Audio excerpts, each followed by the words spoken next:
Soyez toujours joyeux, nous dit le Seigneur. C'est une des solutions en Christ qui nous permet de surmonter des moments de frustration, des déceptions et des moments difficiles que nous traversons.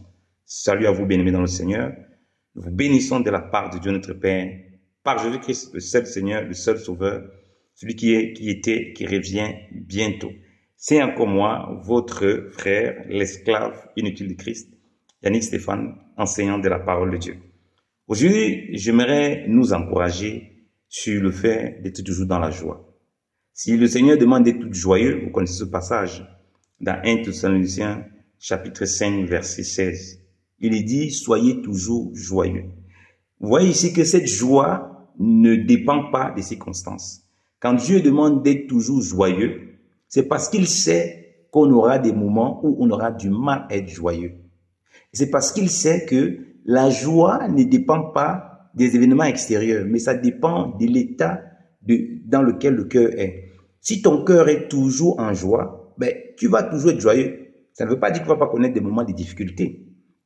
Donc, pour ceux qui traversent parfois des moments de dépression, des moments de... Bon, dépression c'est un peu avancé, c'est un peu plus difficile. Des déceptions, des frustrations, ils ont engagé un projet, ça n'a pas marché, ils ont vécu une situation qui les a énormément terrassés. Parfois, ils ont du mal à trouver la joie, ils ne sont pas joyeux. Quand on mange la nourriture, on a la joie quand elle est bonne dans notre bouche, mais cette joie est éphémère. Quand le Seigneur demande ici, soyez toujours joyeux, ça c'est la joie qui est produite par l'Esprit de Dieu dans nos cœurs. Comme je dis, elle ne dépend pas des bonnes choses ou des mauvaises choses qu'on reçoit. Les bonnes choses qu'on reçoit peuvent augmenter la joie, mais cette bonne chose-là, cette joie va être éphémère. Vous voyez? Quand quelqu'un a reçu un examen, par exemple, il est content d'avoir reçu l'examen. Après, cette joie-là va partir. Vous voyez? C'était la joie de l'instant. La joie dont le Seigneur parle ici, c'est une joie qui est permanente dans le cœur. Pourquoi? Parce que Dieu sait qu'il y a les choses, les situations difficiles qu'on va traverser, où, voilà, on aura du mal à sourire, on aura du mal à voir la joie. Or, la joie dans notre cœur est une thérapie, c'est une médecine. C'est pour ça que beaucoup de gens me demandent, ouais, voilà, tu es toujours, c'est d'être toujours joyeux, d'être content, d'être souriant. Oui, c'est aussi bien pour votre santé d'être joyeux. Dieu sait pourquoi il demande d'être joyeux. Ça nous protège de beaucoup de maux. Quand vous n'êtes pas joyeux, vous n'êtes pas souriant, vous êtes toujours amer. Non seulement vous communiquez une mauvaise humeur aux autres, vous ne propagez pas quelque chose de bienséant. Vous voyez? Et vous-même, vous vous renfermez sur vous-même et ça vous détruit.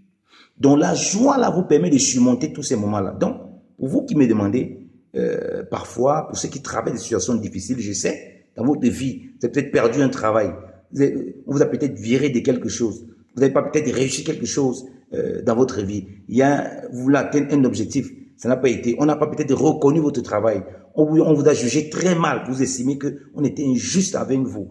Ça a créé de la frustration, ça a créé de la déception. Mais soyez joyeux, rendez grâce. C'est aussi un des aspects de rendre grâce. Parce que parfois on peut rendre grâce à Dieu, mais le cœur n'est pas en joie, on souffre. Vous voyez, on aura l'occasion de toucher le cas de rendre grâce à Dieu. Parce que c'est aussi un autre aspect pour traverser le mois de frustration. Mais je suis sur l'aspect d'être toujours joyeux. Et ça, priez le Seigneur, lisez ces passages dans la Bible, gargarisez-vous donc, remplissez-vous des paroles du Seigneur qui parlent toujours de la joie. Vous allez voir que on peut même vous refuser un travail, on peut même vous refuser à quelque chose que vous voulez faire, peut-être vous voulez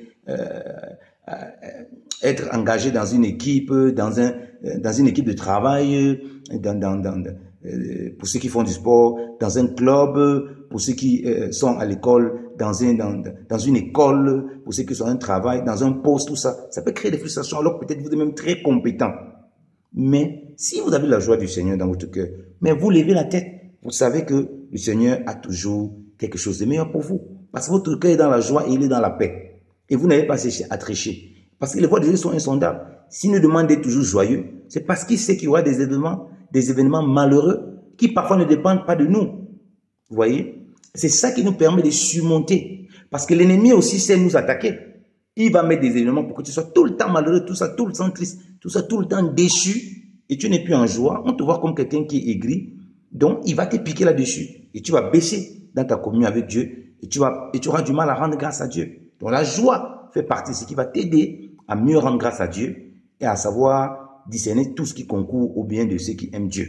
Vous voyez? On aura l'occasion de toucher ces autres pans. Mais je reste surtout dans le cas d'être joyeux. C'est le Saint-Esprit qui produit donc cette joie qui ne dépend pas. Les autres choses vont venir, vont augmenter ta joie. Tu trouves une femme, tu te maries avec elle, ça augmente ta joie. Tu es peut-être frustré de ne pas avoir une femme, frustré de ne pas avoir un mari.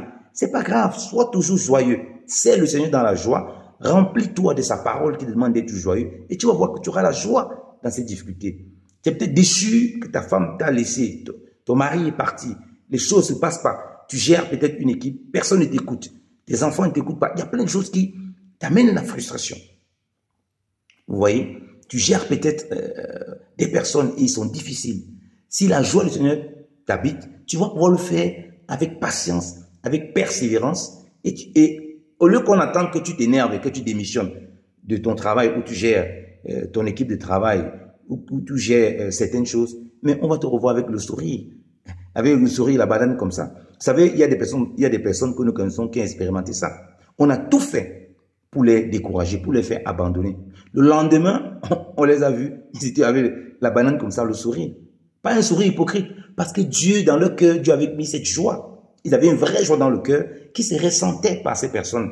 Du coup, les personnes étaient obligées de faire quoi? Les virer, parce qu'ils faisaient tout pour qu'ils perdent cette joie. Donc, ne laissez pas les gens voler votre joie. Votre joie vient de Dieu. Demandez à Dieu de remplir vos cœurs de la joie qui vient de Dieu, quels que soient les événements que vous traversez.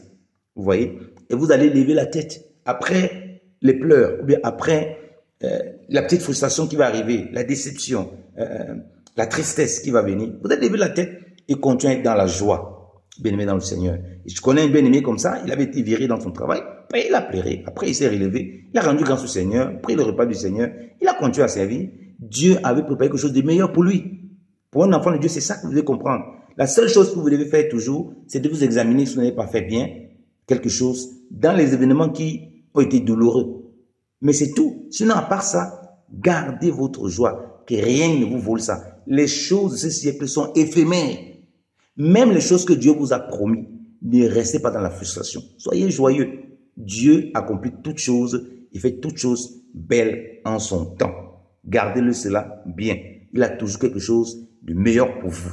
Donc, marchez par la foi, faites confiance à Dieu et soyez joyeux.